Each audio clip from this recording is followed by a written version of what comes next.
The Uyghur Turks make up one of China's 55 officially recognized ethnic groups.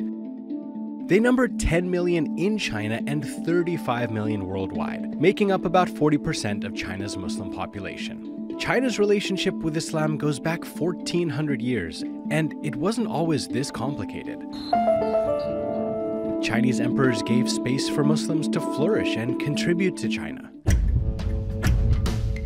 So, what happened? Today, the Chinese government is cracking down on the Uyghur Muslims, preventing them from practicing their faith.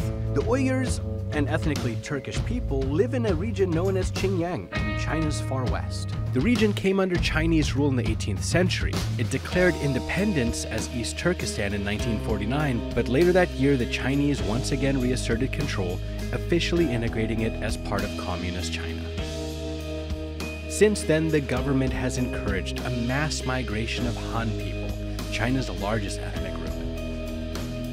By changing the demographics, the Chinese government hopes it can tip the scales and better assert control over the region and its people. The Uyghurs are alarmed by what they see and have sought to counter this sometimes through violent memes. Accordingly, in the 1990s and again in the run-up to the Beijing Olympics in 2008, violent street protests took place in Xinjiang. These were a result of year-long challenges that the Uyghurs have been facing regarding their culture and religion. As millions of them had been massacred, imprisoned, tortured, and trapped by the communist government. And the situation is even more complicated today. The Chinese government has prohibited the Muslims from fasting during the holy month of Ramadan, of women wearing the face veil, men growing beards, and naming babies Islamic names. Some Muslim scholars and imams have been sentenced to life in prison.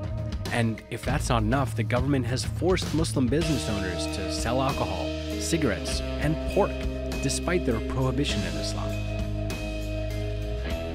Beijing defends itself, saying that it controls religious practices to combat, quote, terrorism driven by religious extremism.